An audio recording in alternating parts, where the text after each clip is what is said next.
Amin. Silakan duduk saudaraku sekalian. Puji Tuhan, shalom. Shalom. Apa kabar kita hari ini? Baik, amin. Haleluya. Saya percaya pasti kabar baik, sukacita, pasti kabar yang indah.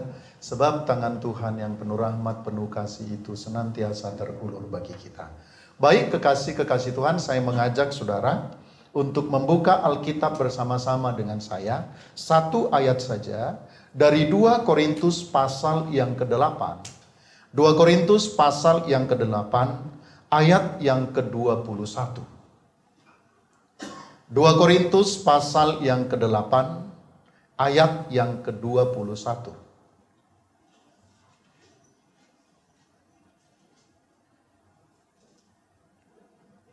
Kalau sudah ketemu, saya bacakan untuk kita semua. 2 Korintus pasal yang ke-8 ayat 21, demikian firman Tuhan. Karena kami memikirkan yang baik, bukan hanya di hadapan Tuhan, tetapi juga di hadapan manusia. Karena kami memikirkan yang baik, bukan saja di hadapan Tuhan, tetapi juga di hadapan manusia. Saudaraku sekalian, ayat ini tidak bisa dilepaskan dari konteksnya. Sebab kalau ayat ini kita lepaskan dari konteksnya, rasanya kita akan sukar untuk menangkap apa yang menjadi pesan dari ayat ini. Ayat ini, kekasih-kekasih Tuhan, merupakan pernyataan yang ditulis oleh Paulus kepada jemaat Korintus ketika Paulus mengirimkan atau mengutus Titus kepada mereka, kepada jemaat Korintus, untuk membantu Paulus melayani jemaat Tuhan yang ada di sana. Ketika Paulus mengutus Titus, memang saudaraku sekalian terlihat atau nampaknya tidak begitu direspon dengan sangat baik oleh jemaat Tuhan yang ada di kota Korintus. Oleh karena berbagai alasan. Salah satunya alasannya adalah jemaat Korintus itu ternyata lebih menginginkan kehadiran Paulus sendiri daripada menginginkan pelayan Tuhan yang lain atau hamba-hamba Tuhan yang lain. Maka ketika Titus dikirimkan oleh Paulus untuk melayani jemaat Tuhan di sana, sedikit ada respon yang kurang welcome. Ada respon yang kurang begitu baik untuk menerima Titus. Padahal kekasih-kekasih Tuhan, Paulus sendiri harus melakukan itu oleh karena perkembangan pelayanan yang Tuhan percayakan dalam pelayanan Paulus sudah berkembang begitu rupa. Paulus harus membagi waktunya. Ada jemaat Korintus, ada jemaat Efesus, ada jemaat-jemaat yang lain yang harus dilayani oleh Paulus, yang semua itu memang berdiri karena buah pelayanan Paulus sendiri. Maka kekasih-kekasih Tuhan, supaya jemaat itu terpelihara dengan baik secara rohani, Paulus mengutus orang-orang tertentu, dan salah satunya adalah Titus, ditempatkan untuk melayani jemaat di kota Korintus. Nah, kekasih-kekasih Tuhan, ternyata sekali lagi kehadiran Titus yang menggantikan Paulus itu kurang ditanggapi oleh jemaat. Jemaat merasa keberatan, sekali lagi bukan karena menolak kehadiran Titus, bukan karena tidak suka dengan Titus, tetapi sekali lagi alasannya adalah karena jemaat lebih menginginkan seorang Pauluslah yang hadir bersama-sama dengan mereka setiap saat. Nah, kekasih-kekasih Tuhan, menanggapi keberatan jemaat karena keputusan itu, Paulus mengatakan, Paulus menyebutkan seperti di dalam ayat yang sudah kita baca, bahwa di dalam setiap tindakan dan di dalam segala sesuatu yang dilakukannya, satu-satunya yang menjadi tujuannya adalah berbuat apa yang baik, bukan hanya yang baik dalam pemandangan Allah, dalam pemandangan Tuhan, tetapi juga baik di hadapan setiap manusia. Jadi sekali lagi kekasih-kekasih Tuhan, ayat yang kita baca merupakan jawaban Paulus. Ayat yang kita baca merupakan respon Paulus terhadap keberatan jemaat Korintus untuk menerima kehadiran Titus, di mana kekasih-kekasih Tuhan, sekali lagi, jemaat Korintus itu ternyata lebih mengingini kehadiran Paulus daripada pelayan-pelayan Tuhan yang lain. Nah, tetapi kekasih-kekasih Tuhan menjadi menarik untuk diperhatikan, ya, menarik untuk diperhatikan kalimat Paulus ini. Karena tujuan kami, karena maksud kami, karena keinginan kami sebagai seorang pelayan Tuhan, sebagai hamba Tuhan, sebagai anak-anak Tuhan adalah kami ingin melakukan sesuatu yang baik. Bukan saja baik di hadapan Tuhan, bukan saja baik dalam pemandangan Tuhan, tetapi juga harus baik di hadapan manusia. Perhatikan kalimat kami memikirkan, ya. Karena kami memikirkan dari terjemahan bahasa Yunani pronoumen garkala. Apa itu kata pronoumen? Kata pronoumen jika diterjemahkan secara hurufiah dalam bahasa Indonesia berarti yang menjadi tujuan. Yang menjadi tujuan kami, yang menjadi sasaran kami, yang kami anggap paling penting, yang kami anggap paling berharga. Atau bisa juga diterjemahkan dengan yang diusahakan atau yang ingin disediakan, yang ingin digapai, yang ingin diraih. Jadi yang ingin kami capai, yang ingin kami sediakan, yang ingin kami perbuat, yang ingin kami lakukan di dalam setiap gerak hidup kami, kata Paulus. Ya, lalu dirangkai dengan kata, ya, dirangkai dengan kata kala di situ, ya, kata kala di situ diterjemahkan dalam bahasa Indonesia, Alkitab bahasa Indonesia baik. Ya, baik. Tetapi kekasih-kekasih Tuhan sesungguhnya kalau diterjemahkan secara hurufiah dari kata kala itu sendiri artinya menjadi keindahan atau yang indah. Jadi tujuan kami yang kami ingin usahakan dalam setiap tindakan kami, dalam setiap perbuatan kami, dalam setiap gerak hidup kami adalah sesuatu yang indah. Ya, sesuatu yang indah. Indah di hadapan Tuhan, indah di pemandangan Tuhan, sekaligus juga menjadi indah di hadapan manusia atau di dalam pemandangan manusia. Saudaraku sekalian, ya, kalimat ini menjadi sangat penting. Kalimat ini menjadi sangat penting. Yang kami upayakan.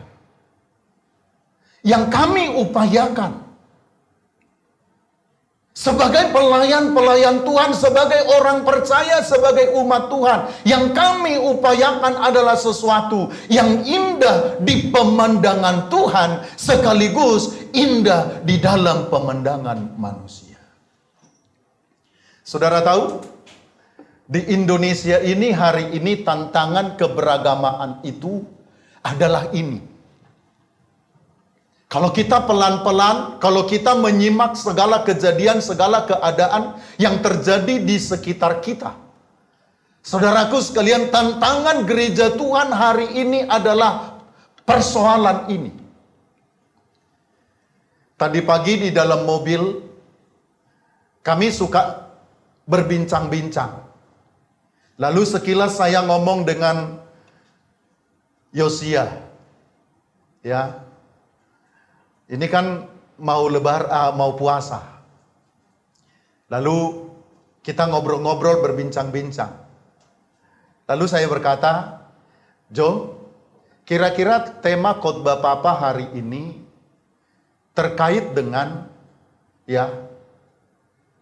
keberagamaan, kebertuhanan yang berkemanusiaan. Amin. Kebertuhanan yang berkemanusiaan. Hari ini banyak orang bertuhan tapi tidak berperi kemanusiaan. Lihat tuh. Kenapa kamu membom?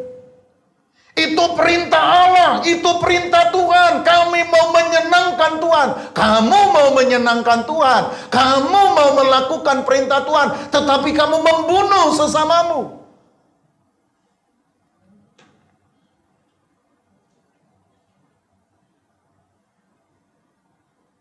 Itu tantangan kita hari ini. Bagaimana kita bisa ke atas beres, ke atas kita bersekutu dengan baik kekasih-kekasih Tuhan, tetapi kita tidak pernah kehilangan sentuhan kepada orang-orang di sekitar kita. Gereja harus beres ke atas. Gereja harus punya hubungan yang baik dengan Tuhan. Gereja harus benar di hadapan Tuhan. Tidak bisa kompromi dengan dosa. Tidak boleh kompromi dengan dunia. Tetapi kekasih-kekasih Tuhan, dunia, gereja tidak boleh akhirnya hilang sentuhan dengan sesamanya. Amin. Ada orang yang nelpon saya beberapa hari yang lalu. Sesungguhnya saya kasihan. Malam-malam atau siang saya ditelepon, saya sudah lupa. Pak, ini GBI Talitakum ya? Saya bilang iya. Kenapa? Gitu. Ada masalah apa? Lalu saudaraku sekalian, dia, boleh nggak Pak saya sharing sedikit? Silakan kalau mau sharing. Lalu dia menceritakan dia punya problem. Dia punya problem. Dia punya masalah. Ya. Ada keluarganya yang mengalami keadaan yang tidak seharusnya dialami oleh anak-anak remaja pemuda hari ini. Pergaulannya salah. Gitu ya? Iya. Terus bagaimana?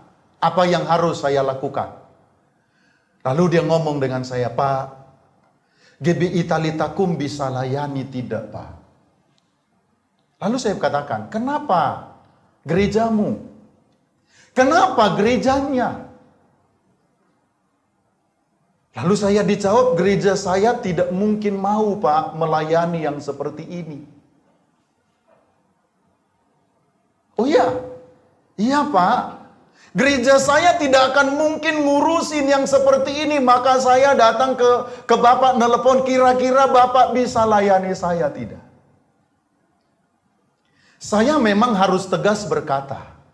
Saya katakan, sesungguhnya saya tidak pernah keberatan melayani siapapun. Gereja Bethel Indonesia Talitakum tidak pernah keberatan melayani siapapun. Serusak apapun dirinya, serusak apapun hidupnya. Tetapi, kamu kan bukan jemaat kami. Kamu jemaat gerejamu. Maka kembalilah ke gerejamu, minta gerejamu untuk melayani kamu. Tapi tidak mungkin Pak mau. Kenapa tidak mungkin mau? Kenapa gerejamu tidak mau melayani kamu? Melayani orang yang seperti ini? Karena ini sudah melanggar. Ya, sudah melanggar. Tetapi kenapa tidak dilayani? Kenapa tidak dilayani orang seperti ini? Lalu saya katakan, kalau sekiranya kalian itu jemaat gereja kami, maka serusak apapun keadaanmu, maka serusak apapun keadaan orang itu, saya pasti akan layani sampai di ujung manapun. Karena jemaat. Kamu kembali ke gerejamu. Kalau kamu tidak layani, protes. Lalu untuk apa gereja ada? Untuk siapa gereja ada? Untuk apa pelayanan ada? Untuk siapa kita melayani? Nah, sekali lagi ini tantangan gereja hari ini. Memang kita tidak seperti orang lain. Orang lain begitu sangat radikal demi untuk melayani Tuhannya, demi untuk melakukan apa yang katanya difirmankan oleh Tuhannya. Kekasih-kekasih Tuhan, mereka tidak segan-segan membunuh sesamanya. Membunuh sesama menjadi pintu bagi mereka untuk masuk surga. Ini yang saya sebut, saudaraku sekalian, kebertuhanan yang kehilangan kemanusiaan. Gereja tidak boleh model begini. Amin. Amin. Gereja itu harus benar. Gereja itu harus kudus. Gereja itu harus melakukan firman Tuhan. Tidak boleh sedikit pun, saudaraku sekalian, mengurangi. Sedapat mungkin gereja harus menggenapkan seluruh firman Tuhan di dalam hidupnya. Tetapi di lain pihak, saudaraku sekalian, gereja tidak boleh kehilangan sentuhan bagi orang lain. Jangan alih-alih karena aturan. Jangan alih-alih karena alasan hidup kudus, hidup benar. Lalu akhirnya, saudaraku sekalian, gereja tidak bisa menyentuh orang-orang yang salah. Gereja tidak bisa menyentuh orang-orang yang sudah keliru di dalam hidupnya. Gereja tidak mau menyentuh orang-orang yang dianggap sudah berkelakuan tidak benar. Jangankan jemaat, amin. Amin. Orang yang di luar sana lebih jahat lagi. Orang yang di luar sana lebih ngawur lagi. Kalau datang ke gereja, harus dengan tangan yang terbuka kita merangkulnya. Ini menarik yang disampaikan oleh Paulus ini. Sebagai pelayan Tuhan, sebagai umat Tuhan, sebagai gereja Tuhan, Paulus berkata, kami tidak hanya mengusahakan, tujuan kami bukan hanya menyediakan apa yang baik di pemandangan Tuhan, tetapi juga harus yang baik di pemandangan manusia. Maka satu kali Paulus pernah berkata, saudaraku sekalian, sebagai seorang pelayan Tuhan, sebagai seorang rasul Tuhan, Paulus pernah berkata, aku menjaga diriku dengan sebaik-baiknya. Aku menjaga segenap keberadaanku dengan sebaik-baiknya. Supaya setelah aku memberitakan Injil, setelah aku memberitakan firman, setelah kebenaranku sampaikan kepada semua orang, aku sendiri tidak tertolak. Betul? Amin. Iya. Kenapa? Karena sangat penting merangkul orang lain, menyelamatkan orang lain, menuntun orang lain kepada yang benar. Itu menjadi sangat-sangat penting. Ya. Jadi kalau ada yang seperti ini tidak dilayani oleh gerejanya, hanya karena saudara salah. Kalau ada jemaat-jemaat gerejanya angkat tangan, tidak mau menyentuh, tidak mau melayani hanya karena dianggap sudah salah, sudah keliru hidupnya. Saya mau berkata, protes itu gereja. Protes itu gereja. Kalau perlu tinggalkan model-model gereja yang seperti itu. Lalu bagaimana gereja punya hati untuk orang lain? Bagaimana gereja untuk jiwa-jiwa yang terhilang punya hati untuk jiwa-jiwa yang terhilang? Kalau jiwa yang di depan matanya pun, yang sudah menjadi saudaranya sekian tahun, sekian lama, gereja tidak bisa melihatnya dengan baik. Nah, saudaraku sekalian, ini menjadi pembelajaran buat kita. Baik kita sebagai sebuah organisasi gereja, maupun kita sebagai seorang pribadi di hadapan Tuhan. Jangan hanya pintar membangun hubungan dengan Tuhan. Jangan hanya cakap membangun hubungan dengan Tuhan.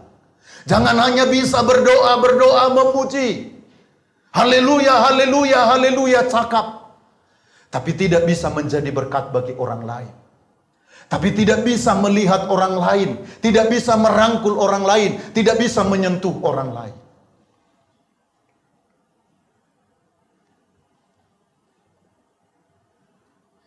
Seperti Paulus yang terus mengusahakan apa yang baik bagi Tuhan dan bagi jemaat Tuhan. Ini menjadi, saudaraku sekalian, teladan bagi setiap orang. bagi setiap jemaat di segala tempat, untuk senantiasa mengusahakan apa yang baik di mata Tuhan dan apa yang baik di hadapan manusia.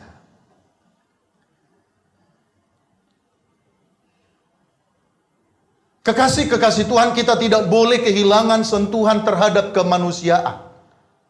Kita harus, saudaraku sekalian, begitu terbeban dengan orang-orang di sekitar kita, apapun keadaan mereka. Karena sesungguhnya kekasih-kekasih Tuhan itulah hati Tuhan. Itulah yang ada di dalam hati Tuhan. Hati Tuhan itu ketika kita sudah menjadi orang percaya, ketika kita sudah menjadi anak-anaknya, saya mau berkata, hati Tuhan itu sesungguhnya tidak lagi tertuju kepada kita. Tetapi kalaupun tertuju kepada kita, matanya tertuju kepada kita, sesungguhnya tujuan mata yang tertuju kepada kita itu bukanlah kita, tetapi orang lain yang di sekitar kita. Tuhan ingin menunjukkan matanya kepada orang lain lewat mata kita. Tuhan ingin menyentuh orang lain yang ada di sekitar kita lewat tangan kita. Itu sebabnya sesungguhnya mata Tuhan yang tertuju kepada kita hari ini bukanlah tujuannya untuk kita setelah kita menjadi anak-anak yang dikasihinya. Tetapi mata Tuhan yang tertuju kepada kita hari ini tujuannya adalah untuk orang-orang di sekitar kita. Nah, untuk itu kekasih-kekasih Tuhan, setiap orang harus belajar. Harus belajar untuk mengetahui dan memahami yang pertama kebutuhan orang lain. Agar bisa mengusahakan apa yang baik bagi orang lain. Agar bisa mengusahakan apa yang baik di mata Tuhan dan baik juga di hadapan orang lain. Maka yang pertama setiap orang harus belajar memahami, harus belajar untuk mengetahui apa yang menjadi kebutuhan orang lain.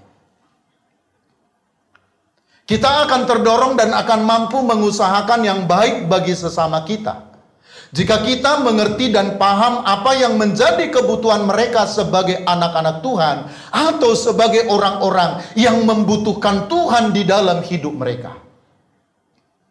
Paulus ketika berkata bahwa mereka sedang mengusahakan yang baik bagi Allah dan manusia, sudah sangat mengetahui, bahkan sudah sangat memahami apa yang menjadi kebutuhan jemaat Korintus. Jadi pahami kekasih-kekasih Tuhan kebutuhan orang-orang di sekitar kita. Kalau kita tahu, kalau kita mengerti, kalau kita mau membuka hati kita, bahwa orang-orang di sekitar kita hari ini banyak sekali yang membutuhkan dorongan. Banyak sekali orang-orang di sekitar kita yang membutuhkan motivasi. Yang membutuhkan hanya sedikit saja sentuhan, bukan sentuhan tangan, bukan sentuhan pemberian, tetapi barangkali hanya sentuhan lewat perkataan. Kalau kita mengerti itu, maka saya yakin dan percaya kita akan terdorong untuk mengusahakan apa yang baik bagi orang lain. Tapi kalau kita, saudaraku sekalian yang dikasihi Tuhan, menutup mata terhadap kebutuhan orang-orang lain di sekitar kita, kebutuhan-kebutuhan mereka secara rohani, kebutuhan-kebutuhan mereka untuk manusia batinia mereka, kalau kita menutup mata, saudaraku sekalian, sekali lagi, kita tidak akan pernah terdorong untuk melakukan sesuatu yang baik bagi orang lain.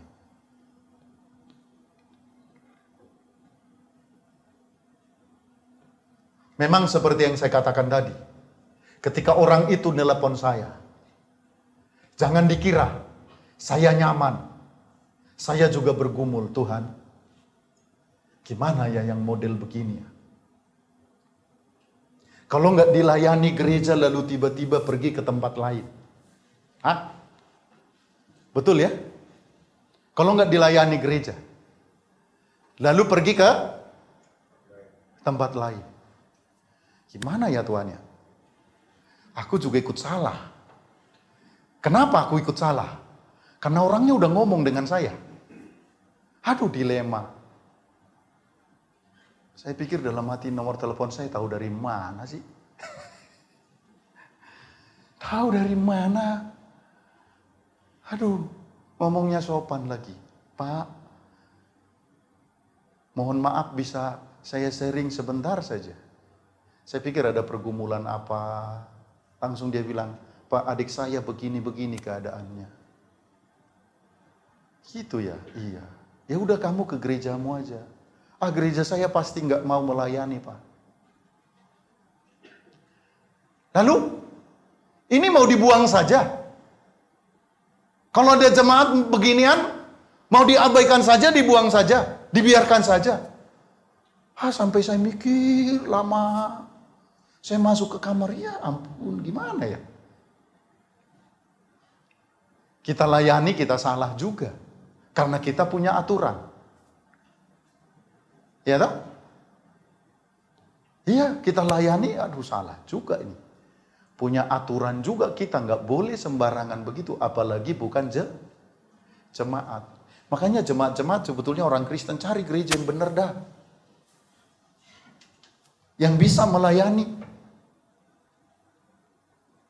Ya, yang bisa melayani saudara. Yang bisa memperhatikan saudara.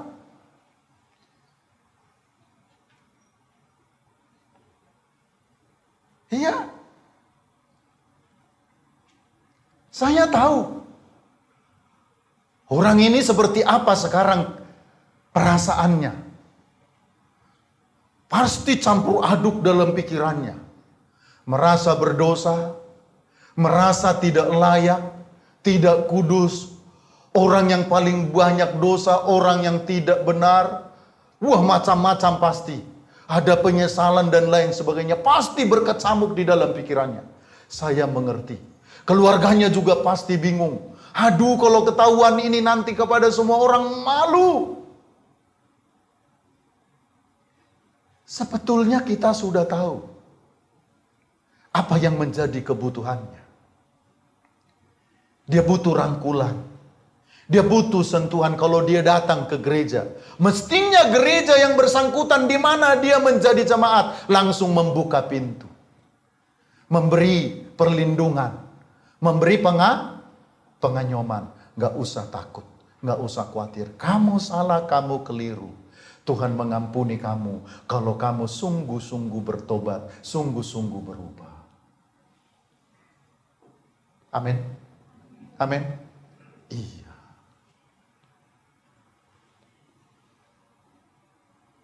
Jadi kalau lihat saudaramu, saudara seimanmu, salah, keliru, gitu ya. Jangan ikut-ikutan taruh palu godam di kepalanya, ikut mengetok sekencang-kencangnya. Amin. Amin. Halo? Nah tuh kan, lo susah dibilangin. Makanya rasain lo, stres orang. Gereja harus tahu kebutuhan orang lain.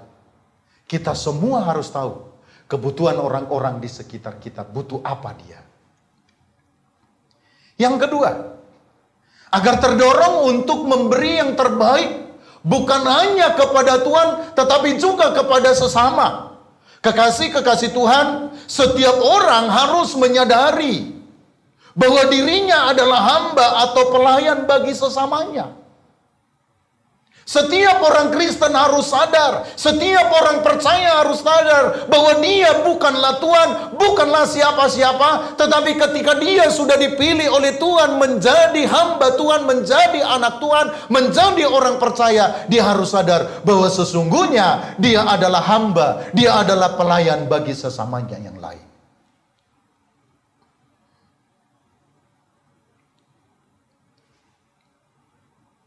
Paulus sadar siapa dirinya. Maka sebagai seorang rasul yang besar, saudaraku sekalian, ia memperhambakan dirinya kepada Tuhan melalui kepentingan jemaat. Melalui kebutuhan rohani jemaat. Setiap kita adalah hamba-hamba Tuhan. Katakan amin. Amin. Setiap kita adalah hamba-hamba Tuhan. Setiap jemaat adalah hamba-hamba Tuhan, pelayan-pelayan Tuhan. Dan bagaimana kita melayani Tuhan. Bagaimana kita menghamba kepada Tuhan? Sederhana. Kita menghamba kepada Tuhan. Kita melayani Tuhan. Melalui apa? Melalui kita menghamba kepada kepentingan rohani orang lain. Amin. Saudara bersama saya nih? Halo? Iya. Harus berani menghamba. Ya, harus berani menghamba. Maka kadang-kadang dilecehkan nggak apa-apa, ya, nggak dianggap nggak apa-apa. Harus bisa begini. Banyak orang belum bisa begitu, termasuk hamba-hamba Tuhan. Ya, termasuk hamba-hamba Tuhan tuh banyak yang belum bisa jadi hamba yang melayani sesamanya. Ya. Saya kadang-kadang bilang sama Ibu Gembala, ya tali takum itu agak lama juga ya. Geraknya. Kita berdua suka ketawa-ketawa di rumah. Iya ya, kita kurang apa sih? Kita kurang bertobat apa ya? Ya tentu belum sempurna, tapi kalau ya agak ngawur, barangkali agak ngawur ya, agak ngawur barangkali kita banding-bandingkan diri kita dengan yang lain. Tentu Tuhan yang tahu ya. Aduh, apa ya salah kita ya? Masih kurang apa ya kita ya? Ibu Gembala suka bilang begini, iya ada satu yang barangkali kita belum siap. Apa tuh? Waduh, kalau tiba-tiba besar, jemaat ribuan, jangan-jangan kita menjadi tuan yang akan dilayani oleh semua orang. Pikir-pikir benar juga, jangan-jangan. Halo? Iya. Karena ada potensi itu di dalam diri masing-masing orang. Ya. Ingin diakui. Ingin diterima. Ingin dianggap penting, ingin dianggap berharga. Kok yang kubuat gak diperhatikan sih? Kok senyumku aja gak dibalas sih? Halo? Wah, kalau sama Ronald saja, Bapak Gembala itu senyumnya lebar. Malah ngakak kalau sama Ronald. Ya wajar lah kalau sama Ronald. Ronald juga kalau ke saya ngakak, kakak gitu. Kalau sama Ronald saja, Bapak Gembala. Saya juga pelayan Tuhan, saya juga capek loh. Mentang-mentang Ronald main musik, bagus. Bagus ya?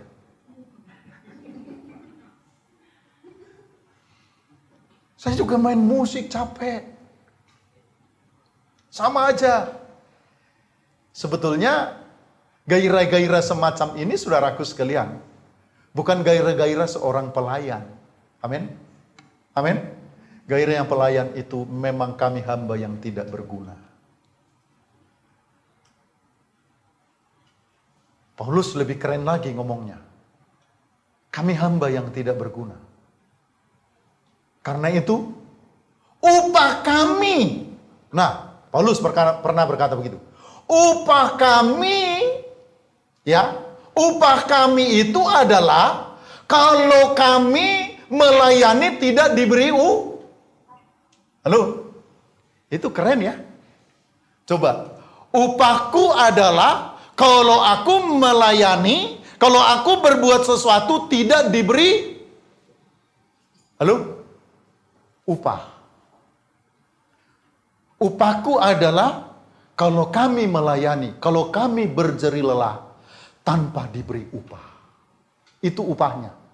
Capek tidak diberi upah, itu upahnya. Itu pelayan Tuhan. Karena apa? Ya karena kami ini hamba-hamba yang tidak berguna. Jadi upahku itu terhadap Elika itu, kalau saya layani Elika, lalu Elika tidak kasih apa-apa sama saya. Tapi itu keterlaluan.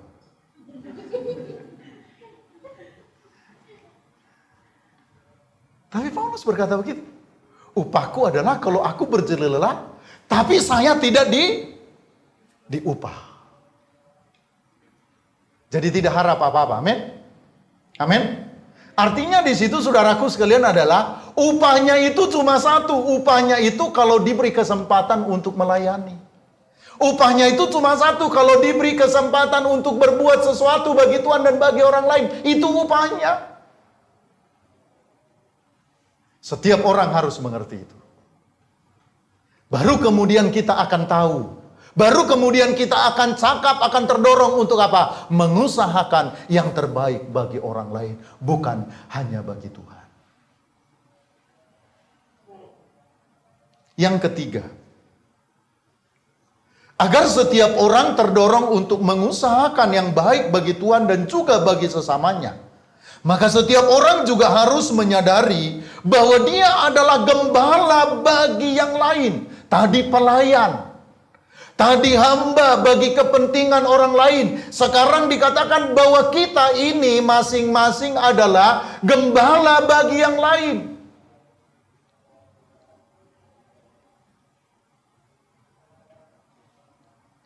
Jadi Ibu Indah itu gembalanya Ibu Sunario juga. Yang bisa kalau lari-lari jalannya ditarik kupingnya. Tapi sebaliknya juga begitu, Bu. Ya, Ibu Sunario ya. Ibu Indah, Ibu Sunario itu juga gembala buat Ibu Indah. Yang narik, gak boleh. Gak boleh, sini. Artinya kita itu adalah penjaga bagi sesama kita. Katakan amin. Kita penjaga. Saya ada bagi saudara, saudara ada bagi saya. Ada untuk menjaga saudara, untuk mengayomi saudara. Saudara juga ada untuk mengayomi saya, menjaga saya. Nah kalau begitu saudaraku sekalian yang dikasih Tuhan, sudah pasti saya akan berusaha berbuat yang terbaik bagi Ibu Sunario. Ibu Sunario juga akan berkata kepada saya akan berusaha berbuat yang terbaik bagi Pak Brikson. Karena saya harus mengayomi. Kita adalah gembala bagi yang lain.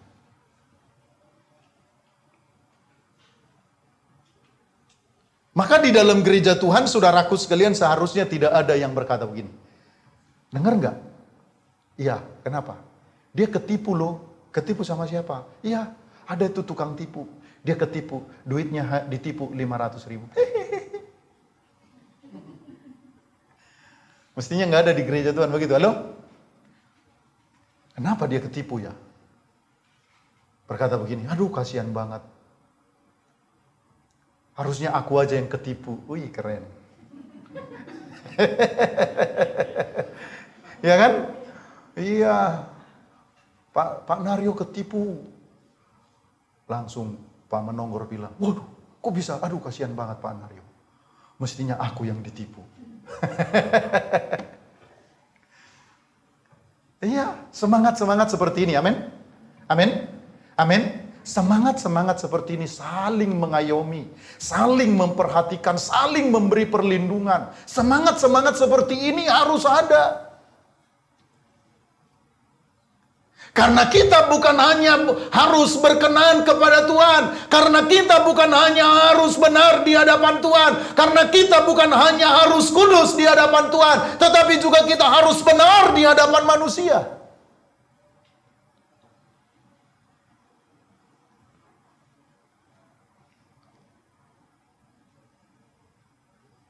Karena itu kekasih-kekasih Tuhan, sebagai anak-anak Tuhan, sesungguhnya kita adalah gembala bagi sesama kita.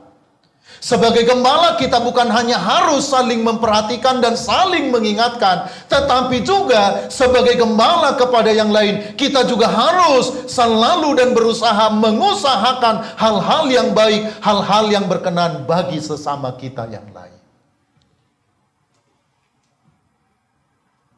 Aduh, kalau bisa begini gereja Tuhan, keren sekali. Saudara masih tahu moto gereja kita apa? Di sini sudah nggak ditulis. Kayaknya ke depan harus ditulis. Amin. Jadi nggak pernah dilihat lagi tuh motonya. Jangan-jangan Bapak Ibu udah lupa. Hah? Jangan-jangan sudah lupa. Moto gereja kita. Menyembah Tuhan. Wih. Setelah saya ngomong baru ingat. Menyembah Tuhan, melayani, memuliakan Tuhan, memberi proskuneo kepada Tuhan. Memberi keagungan kepada Tuhan, memberi kemuliaan kepada Tuhan, memberi yang terbaik kepada Tuhan. Tetapi juga kita tidak lupa untuk melayani sesama kita. Itu motonya. GBI Talitakum. Dulu lebih terkenal motonya ya daripada Talitakumnya. Entah kenapa hilang. Saya juga lama-lama bingung kok nggak ada ya. Lama-lama hilang semuanya nanti. Nggak ingat. Makanya apa? Kalau Bapak Ibu, nanti saya bagikan. Kalau dibuka draftnya, ya Talitakum itu apa sih? Satu saja. Talitakum itu gereja keluarga. Semua yang ada itu keluarga. Yang saling mengasihi, saling melayani, saling memperhatikan satu dengan yang lain. Yang satu sakit, semua harus sakit. Yang satu senang, semua harus senang. Jadi kalau ada nanti yang dapat untung besar, semua juga harus bagi-bagi. Ya, untungnya jangan makan sendiri. Ya, ntar nggak Talitakum lagi jadinya. Ya, Talitakum itu motonya menyembah Tuhan, ya. Menyembah itu dari kata proskuneo, tapi kalau kita pakai proskuneo bingung orang. Ini gereja apaan? Pendetanya orang Batak, tapi bahasanya bahasa aneh-aneh. Jemaatnya orang Manado, orang apa, macam-macam jemaatnya. Tapi kok pakai, kita nggak pakai kata proskuneo, tapi kita pakai kata menyembah.